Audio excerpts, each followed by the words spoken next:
오늘은 부활절 네 번째 주일입니다. 우리 교회는 늘 이제 매 주일 오전 예배를 교회력에 맞추어서 예배를 진행을 하고 있지요. 오늘은 부활절 네 번째 주일입니다. 해서 과연 교회력 속에서 부활절의 기간은 무슨 의미를 가지고 있느냐라고 하는 것이에요. 그 이야기는 결국 예수 그리스도의 부활하심이 나에게는 어떤 의미가 되는지를 살펴보는 기간이다라고 하는 말로도 생각을 해볼 수 있을 거예요. 해서 오늘 시편 23편에 있는 내용을 가지고 부활절 네 번째 주일 오전 예배를 하나님께 드림에 있어 오늘 교회력에 의해서 예비되어진 이 말씀을 통해서 과연 하나님이 나의 목자시로구나. 예수 그리스도께서 부활하신 이유가 하나님과 나를 목자와 양의 관계로 묶어주기 위함이었구나. 이러한 예수님의 부활의 의미를 오늘 시편 23편을 통해서 다시 한번 깊이 새기는 그런 복된 시간이 될 수 있기를 주님의 이름으로 축원합니다.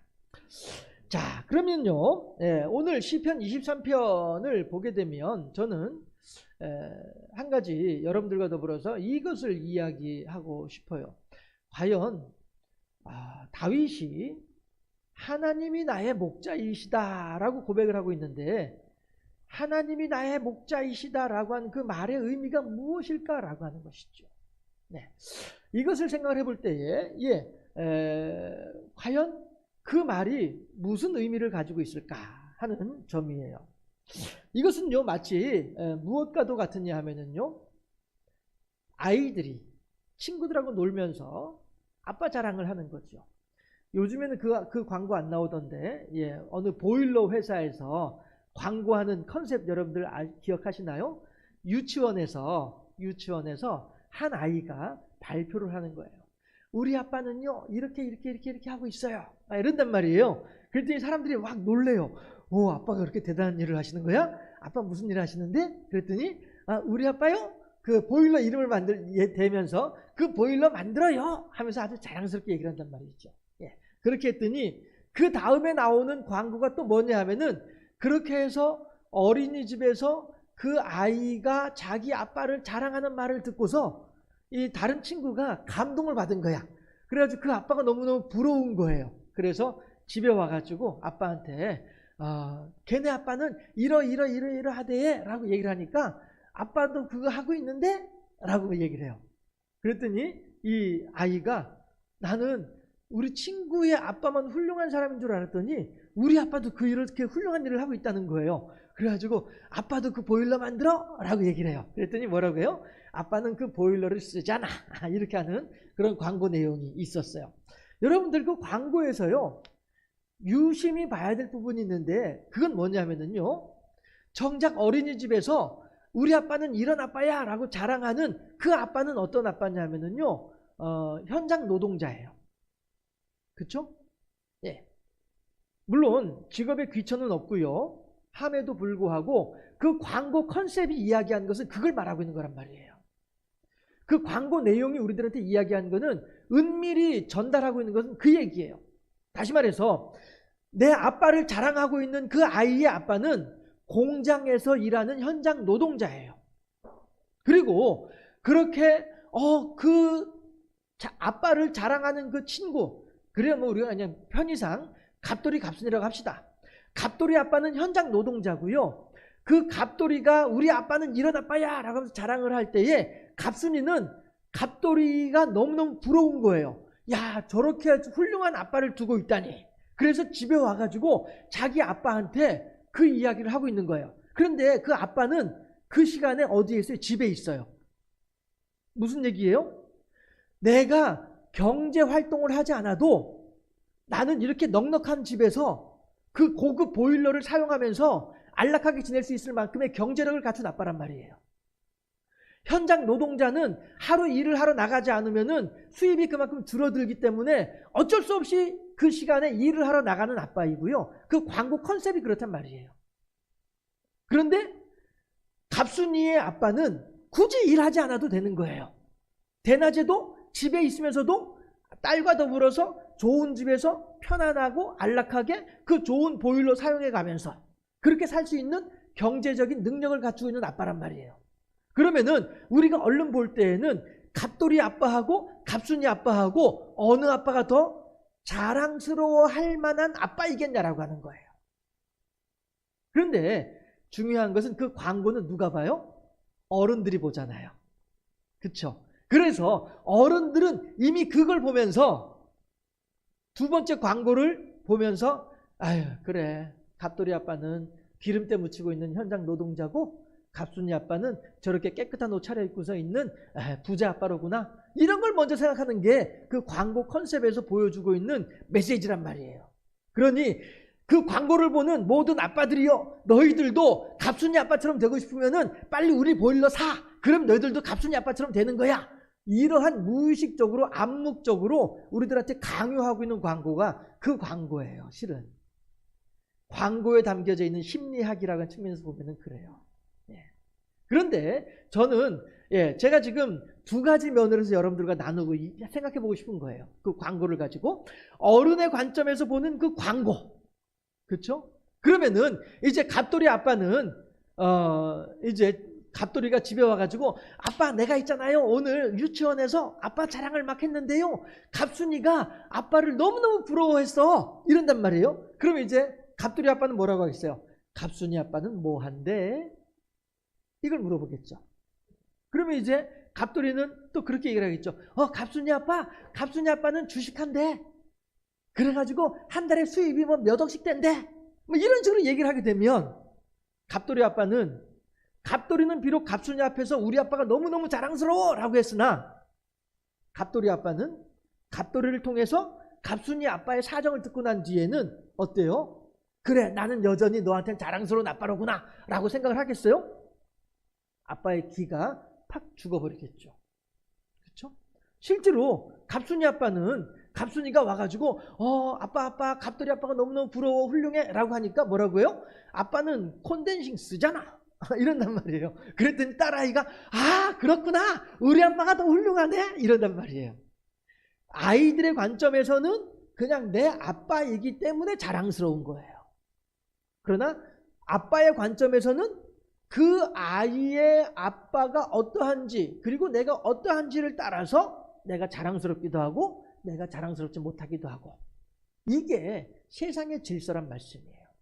그런데 오늘 다윗이 하나님이 나의 목자다라고 얘기를 한 것은 무슨 얘기예요? 우리 아빠요 콘덴싱 만들어요. 이 마음과 똑같은 게 다윗의 마음이란 말이에요. 다윗은 지금 너무너무 자랑스러운 거예요. 뭐가? 하나님이 나의 목자시라는 사실이 너무너무 자랑스러운 거예요. 하나님이 나의 아빠예요 라고 하는 것을 막 사람들한테 막 자랑하고 싶은 거예요. 이게 다윗의 마음이란 말이죠. 그러니까 자기의 이야기를 풀어낼 때에 첫 마디가 뭐예요? 하나님은 나의 목자시다 라고 하는 말을 꺼내는 게 이거란 말이죠.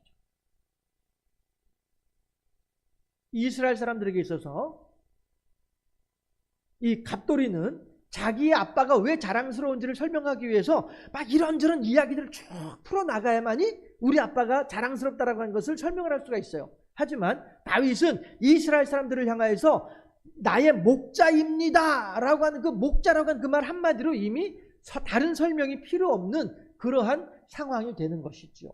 마치 우리나라에서 제가 전에도 한번 이런 내용으로 말씀드린 적이 있었는데 우리는 춘향이 엄마 월매 하면은 다 아시잖아요. 그렇죠? 이몽룡이 장모 월매 뭐 굳이 설명하지 않아도 다 아시잖아요. 그렇죠? 이런 것처럼 이스라엘 사람들에게 있어서 목자 하게 되면은 그게 어떠한 의미인지 다 알고 있는 거란 말이죠. 굳이 설명하지 않아도 되는 거예요. 월매가 누구야? 이렇게 말하는 사람은 흔하지 않죠. 모르겠습니다. 요즘에 이제 성장해가는 이런 사람들은 뭐 잘 모르는지 몰라도 적어도 이 자리에 계신 여러분들은 월매가 누군디? 이렇게 물어보실 만한 분들은 아무도 안 계신단 말씀이에요.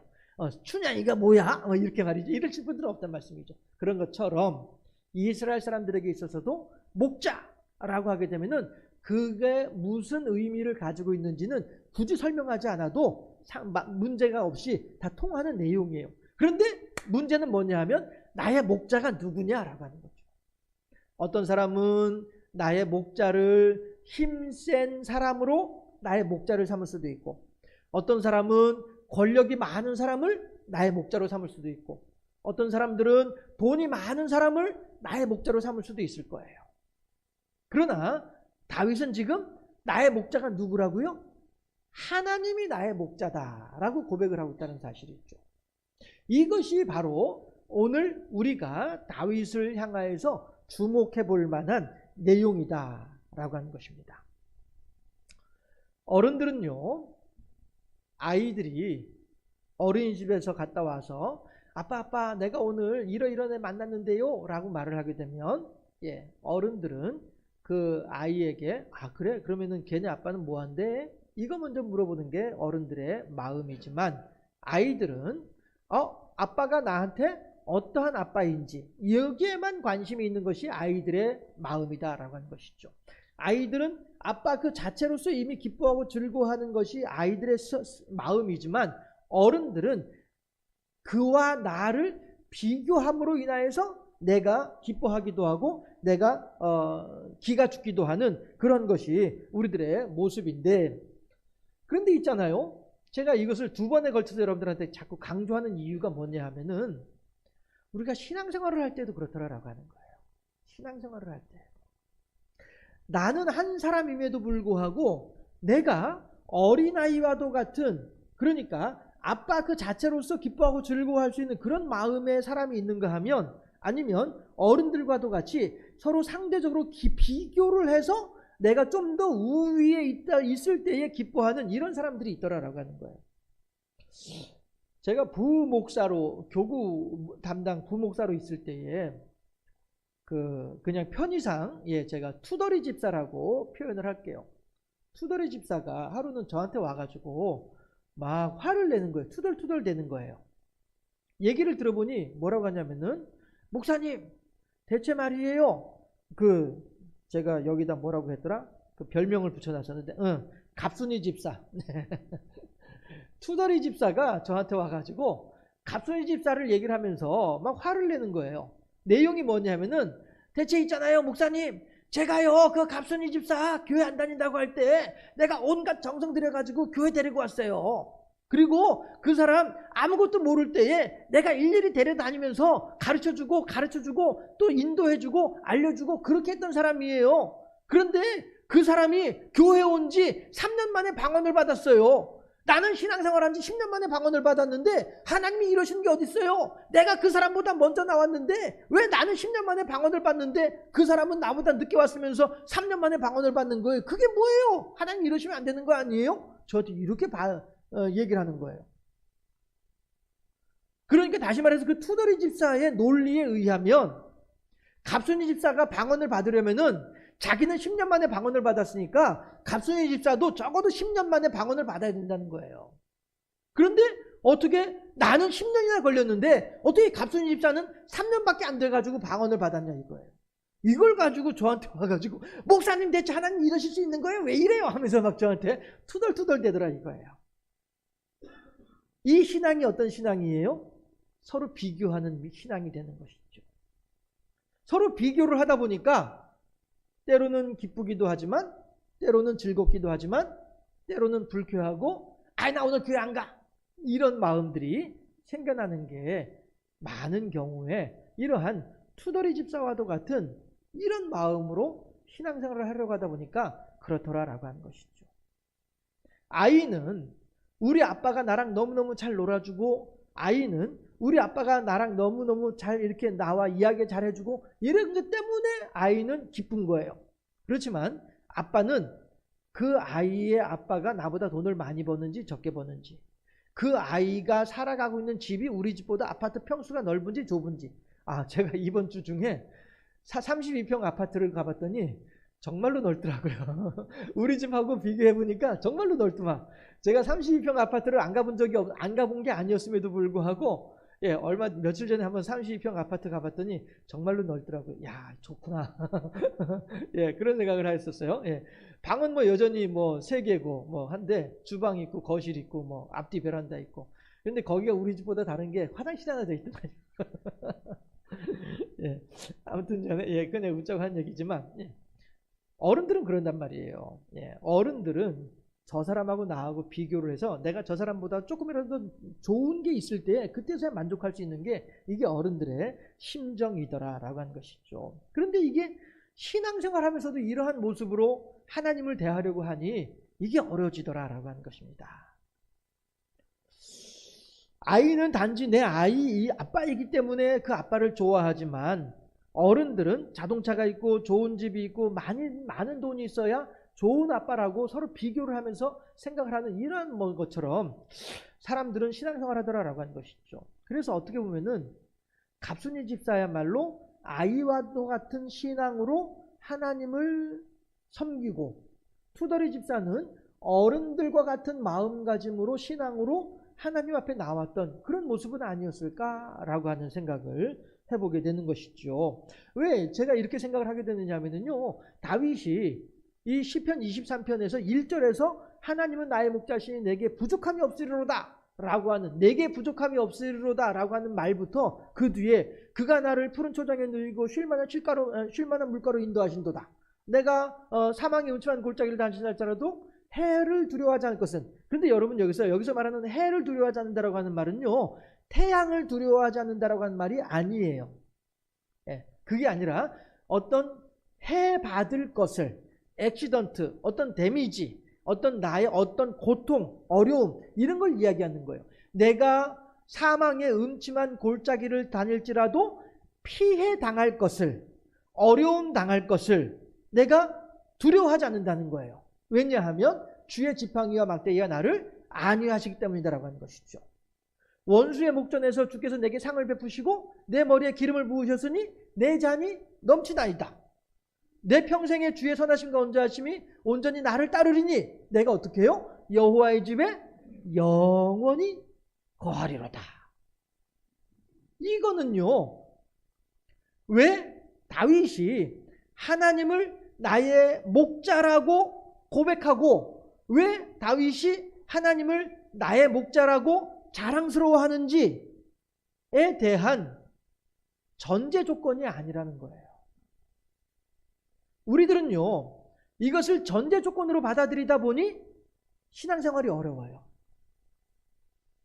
아니, 저 갑순이 집사는 3년 만에 방언을 받았는데 나는 10년 만에 방언을 받았단 말이야. 이것 때문에 내가 화가 나는 거예요. 이런 사람들은요, 자칫 한 번이라도 하나님께서 내가 사망의 음침한 골짜기를 지나다가 바위덩이 하나를 내 앞에 떨어져 가지고 내 발가락이 찧었어. 그러면은 신앙생활하기 어려워지는 사람이란 말이에요.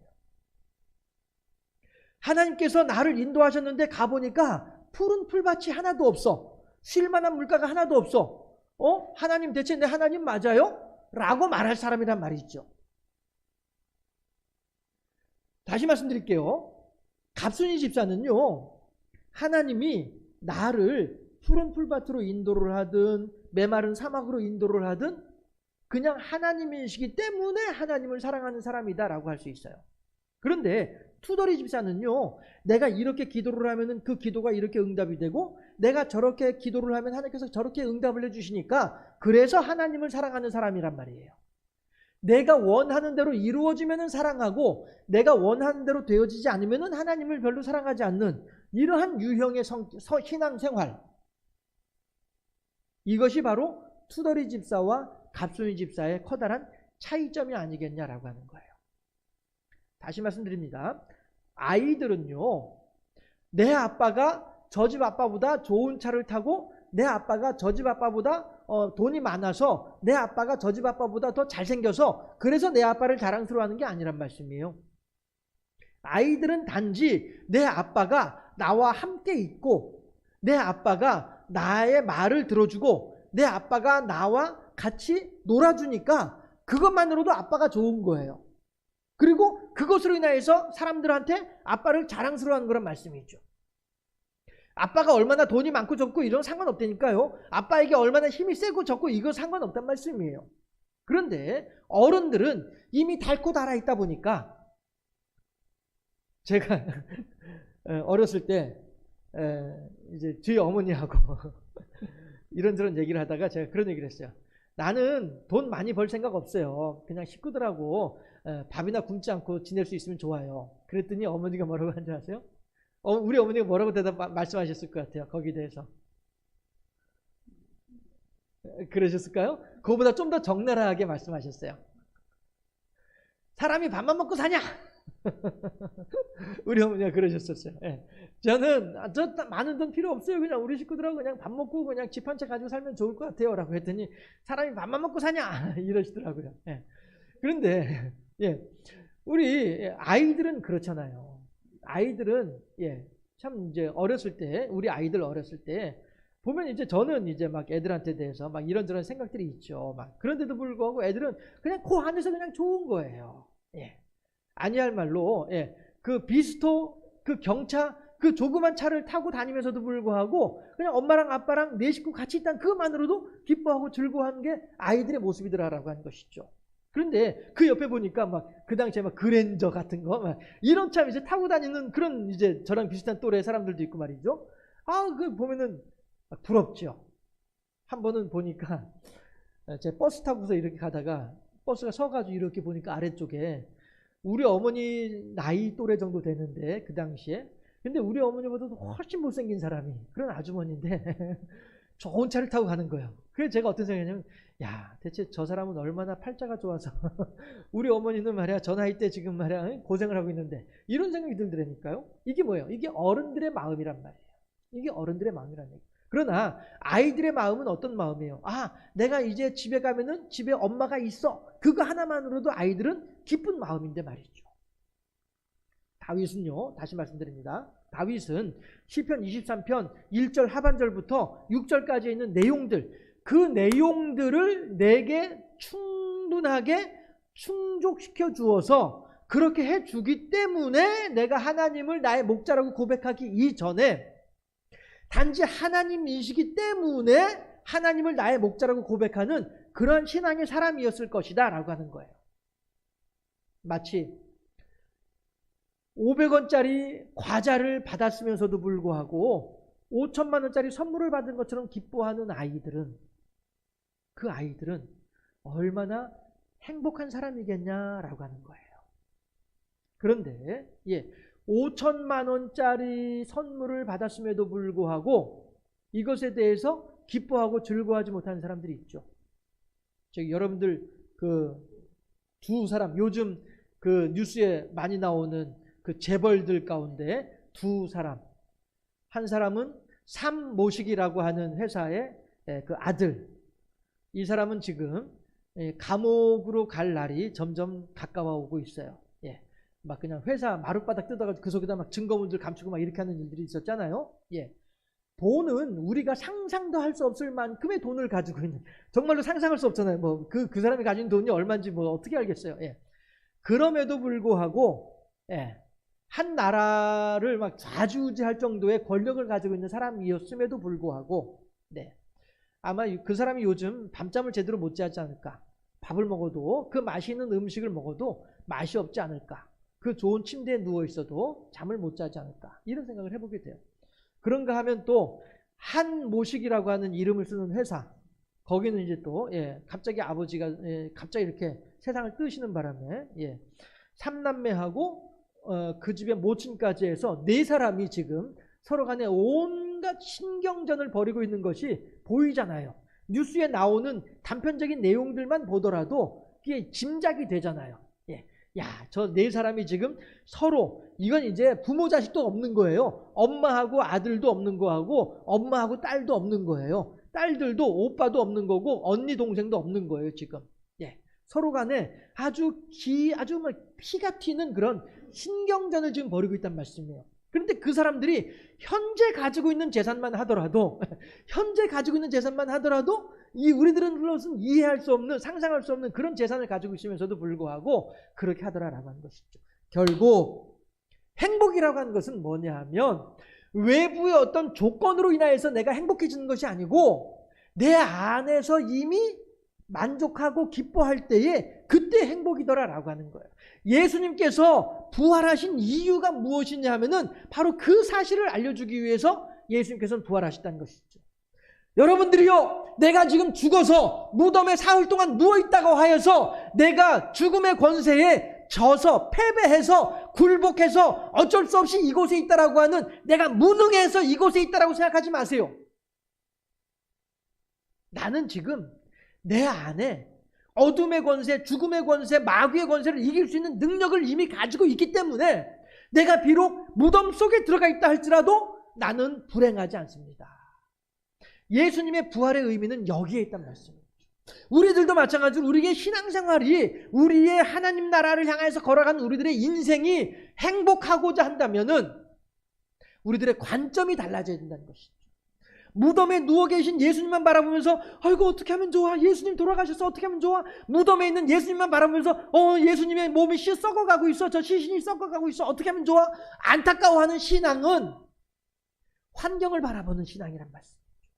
외부의 조건에 의해서 나의 행복과 불행이 결정되어지는 그러한 연약한 신앙이란 말씀이에요. 그러나 어느 누구도 그렇게 하지 못했으나 이제 우리들은 알고 있단 말이죠. 예수님의 부활의 의미를 생각을 해볼 때에 이제 우리들은 알고 있다는 거예요. 예수님께서 무덤에 누워 계시는 사흘 동안 어떤 일이 벌어지고 있는지를 우리들은 알고 있다는 거죠. 그게 뭐예요? 약속의 확정이에요. 사흘이 지나고 나면은 그 약속은 빼도 박도 못해요. 사흘이 지나고 나면 그 약속은 절대 바꿀 수가 없는 거예요. 정치인들의 약속이라고 하는 거야. 방금 전에 도장 찍어놓고도 또 다른 말 하는 것이 정치인들의 약속이라서 정치인들의 말은 믿을 만한 말이 못 되지만, 그러나 하나님의 약속은 우리가 반드시 믿을 수 있다는 것이죠. 그게 바로 예수님께서 무덤에 계시는 사흘 동안의 의미라는 거예요. 약속이 확정되는 시간, 이 3일의 시간이 지나고 나면은 더 이상 어느 누구도 이 약속을 물읍시다 라고 말을 못한다는 것이죠. 결국 예수님께서 무덤에 누워 계신 사흘 동안은 우리들을 구원해내기 위한 방법이 그거였기 때문에 그래서 누워 계셨더라라고 하는 거예요. 예수님은 이미 누워 계심에도 불구하고 그 안에 있는 능력으로 결코 거기에 누워있는 시간이 슬프고 힘들고 괴로운 시간이 아니었다라고 하는 것이죠. 왜냐하면 약속이 있는 고통이었기 때문에 약속을 바라보면서 이 고통을 충분히 승화시킬 수 있었다라고 하는 것이에요. 그렇다고 해서 고통을 아예 못 느꼈다라고 하는 것은 아니고요. 그 고통을 넘어서는 약속을 믿었기 때문에 그 고통을 그나마 약속이 없는 상태에서 고통을 막연하게 고통을 당하는 것보다는 소망을 가지고 그 고통을 겪었기 때문에 소망이 없는 사람보다 소망으로 인하여서 그 고통을 더욱더 승화시켰다라고 하는 것을 이야기하는 거예요. 우리 신앙인들이 그렇다라고 하는 것이죠. 신앙인들이. 다윗은요, 시편 23편 1절 하반절부터 6절까지 나오는 그 내용들 때문에 하나님이 나를 이렇게 지켜주셔서 푸른 풀밭과 쉴만한 물가로 인도해 주시고 사망이 음침한 골짜기를 지날 때에도 나를 지켜주시니까 그래서 내가 하나님을 나의 목자라고 인정하는 것이 아니라, 그리 아니하실지라도 하나님은 나의 목자이시란 거예요. 그러다 보니 500원짜리 과자만 주더라도 너무너무 좋아, 너무너무 좋아, 아빠가 나한테 500원짜리 과자 사줬어, 너무너무 좋아, 기뻐하고 즐거워하는 아이들은 행복한 거란 말이죠. 그렇지만 그 아버지가 죽어가면서 몇십 조의 재산을 물려주었음에도 불구하고 이것을 가지고 서로 간에 막 머리 싸움하면서 신경전하면서 이러면서 왜 대체 아버지는 이 시점에 죽어가지고 나를 이렇게 괴롭게 만드는 거야? 이 사람은 어떤 사람이에요? 누구보다도 불행한 사람이란 말씀이죠. 그렇지 않습니까? 500원짜리 과자로 인해서 팔짝팔짝 뛰는 그 사람은 너무나도 행복한 사람이지만은 몇십 조의 유산을 물려받았음에도 불구하고 그것에 인해서 만족할 줄 모르는 사람이라면은 어느 누구보다도 불행한 사람이고 500원짜리 과자보다도 가난한 사람이 그 사람 아니겠냐 하는 거예요. 우리들의 행복의 조건이 여기 있다는 것이죠. 하나님께서 우리들에게 말씀하시는 행복이라고 하는 것이 여기 있다는 거예요. 네가 키가 더 커서 행복하냐? 네가 돈이 더 많아서 행복하냐? 네가 더 힘이 세서 행복하냐? 아니라는 거예요. 하나님이 나의 목자이시기 때문에 나는 행복합니다 라고 하는 고백, 이 고백이 진정으로 하나님께서 우리들에게 원하시는 고백이다 하는 것이죠. 함께 해보실까요? 하나님이 나의 목자이십니다. 그래서 뭐라고? 하나님이 나의 목자라서 뭐라고요?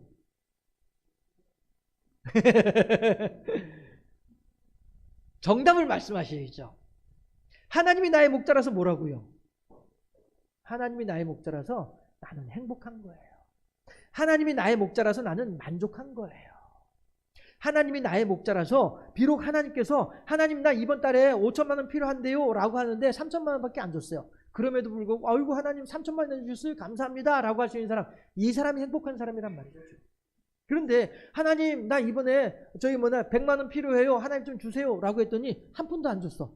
대체 말이야 하나님 뭐 하는 거야 째째하게 말이야 100만 원도 안 주고 말이야. 이런 사람은 행복한 사람이 아니라는 것이죠. 내가 원하는 대로 되든 안 되든 하나님께서 나와 함께 계신다는 그 사실만으로도 기뻐하고 즐거워할 수 있는 사람, 이 사람이 진정으로 행복한 사람이다 라고 하는 것입니다. 이번 주 중에 너무나도 안타까운 소식을 들었어요. 5천만 원의 빚을 갚지를 못해서 두 자녀와 더불어서 네 식구가 한꺼번에 이렇게 하는 일이 생겨났어요. 그것도 어떻게 알게 됐냐 하면은 그 렌트카 회사 직원이 차를 반납을 해야 되는데 반납이 안 되는 거예요. 그래가지고 왜 이 사람이 반납을 안 해? 하고서 렌트카는 다 이제 GPS가 달려있다고 하더라고요. 그래서 그 GPS 따라 쫓아가 보니까 차 안에서 그렇게 네 식구가 그렇게 돼 있었더라라고 하는 것이죠. 5천만 원의 빚이 그 네 식구의 목숨값이었던 거예요. 그런데요, 그 일은 너무나도 안타까운 일이 되죠. 그런데 저는 그 장면을 한번 상상을 해봤어요. 아이들은 물론 이제 결과적으로는 너무 안타깝고 너무 슬픈 일인 것은 분명합니다만은 아이들은 과연 아빠가 이거 마셔 라고 할 때 내가 이걸 먹으면 죽는다는 사실을 알고서 마셨을까요? 그냥 아빠가 주는 음료수니까 그렇게 마시지 않았을까? 그러면 그 마시는 장면을 보는 아빠하고 그것을 마시는 아이의 마음이, 아빠의 마음과 아이의 마음이 어땠을까 하는 거죠. 그 순간 아빠의 마음은 정말로 지옥과도 같은 고통을 느꼈을 것이고 아이는 그런 거 없이 어쩌면 천진난만하게 웃으면서 마셨을 것입니다. 그 상황은 너무나도 안타까운 상황인 것은 분명합니다. 그런데 저는 그 점을 여러분들과 좀 더 주목해 보고 싶은 것이죠. 하나님께서 내게 어찌하신다 할지라도 과연 우리들은 하나님을 향하여서 기뻐하고 즐거워하며 그 하나님의 행하시는 처사에 대해서 아멘으로 받아들일 수 있겠느냐라고 하는 사실이죠. 만약에 하나님이 나한테 이런 거 안 해줬어요 라고 하는 그런 마음으로 하나님을 보는 사람이라고 한다면은 아빠의 마음과 다를 바가 없지 않겠냐는 거예요. 그런데 내가 하나님께서 나와 함께 계신다는 사실만으로도 기뻐하고 즐거워할 수 있는 그런 신앙의 수준의 사람이라고 한다면 아이와 같은 그런 마음이 아니겠냐라고 하는 것이죠. 행복과 불행의 기준이 바깥에 있지 않습니다. 행복과 불행의 기준은 내 안에 있습니다. 내가 하나님을 어떻게 생각하고 있는지에 따라서 내가 행복할 수도 있고요, 불행해질 수도 있는 겁니다. 내가 하나님에 대해서 하나님 나와 함께 계셔서 너무너무 기뻐요. 하나님 나를 천국으로 데려가 주시고 나를 구원해 주시고 예수 그리스도인 나를 구원해 주시니 너무너무 감사해요. 이거 하나만으로도 하나님께 기뻐할 수 있는 사람은 그 하나님이 나로 하여금 부도를 맞게 한다 한들, 그 하나님이 나로 하여금 악한 질병에 걸리게 한다 한들, 그 하나님이 나로 하여금 교통사고를 만나게 한다 한들, 그렇다고 해서 내 그 하나님을 원망을 하게 될까요? 아니란 것입니다. 그것이 성숙한 신앙의 모습이라는 것이죠. 우리가 그러한 수준으로 성장할 수 있어야 되겠다라고 하는 것이죠. 그러나 아직 우리들은 우리들이라기보다도 어떤 사람들은 아직 그러한 수준으로 성장하지 못하다 보니 교통사고를 만나게 되면은 하나님 왜 사망의 음침한 골짜기를 지날지라도 해받을 것을 두려워하지 않을 것은 주의 지팡이와 막대기가 나를 안위하신다고 했는데 어째서 주의 지팡이와 막대기가 나를 지켜주지 않았습니까? 왜 내가 교통사고를 당하는 거예요? 왜 이래요? 라고 나타나게 될 것이라는 것이죠. 원수의 목전에서 내게 상을 베풀어 주고 내 머리에 기름을 부어줘서 내가 잔이 넘친다고 했는데 왜 내가 이렇게 악한 질병에 걸리는 거예요? 대체 하나님 왜 이러시는 거예요? 시편 23편하고 전혀 다르잖아. 이런 사람들은 결코 행복한 신앙인이 아니라는 것이죠. 내가 어디에서 무슨 일을 어떻게 만난다 할지라도 다니엘의 세 친구들의 고백처럼 그리 아니하실지라도 나는 하나님을 사랑하고 찬양합니다라고 고백할 수 있는 이 사람이 진정으로 행복한 신앙인이다라고 하는 것이죠. 어린아이와 같은 신앙으로 아빠 그 자체만을 자랑스러워할 수 있는 어린아이와 같은 신앙으로 우리가 하나님을 그렇게 사랑하게 된다면 우리 또한 하나님으로부터 무한한 행복의 에너지를 공급받을 수 있지 않을까. 우리 서로 하나님을 향한 아름다운 믿음으로 행복한 사람이 되기를 바랍니다. 별로 대답들이 없으시네. 행복하고 싶지 않으신가 봐요. 아니면은 제가 전달해 드리는 말씀의 내용들을 수긍하기가 어려우실까요? 그 목사님, 지금 목사님이 내 처지가 안 돼 봐서 그렇게 얘기를 하는 거요 라고 말씀하시는 분들 혹시 계시는지 모르겠어요. 하나님은요, 예, 제가 묵상하는 하나님은 그런 하나님이에요. 예, 제가 확신하는 하나님은 그런 하나님이에요. 우리들을 행복하게 지내기를 바라시는 하나님, 우리로 하여금 행복할 수 있는 조건을 충분하게 채워주신 하나님, 저는 그런 하나님이라고 확신을 하고 있어요. 그리고 그 하나님을 여러분들에게 소개해드리는 것이고 여러분들도 그러한 하나님으로 인해서 행복하게 생활하셨으면 좋겠다라고 하는 그런 소망을 가지고 있죠. 할렐루야. 행복하게 지냅시다. 하나님은 나의 목자시니 내가 어떻게 하다고요? 행복합니다. 그게 정답이죠. 기도하겠습니다.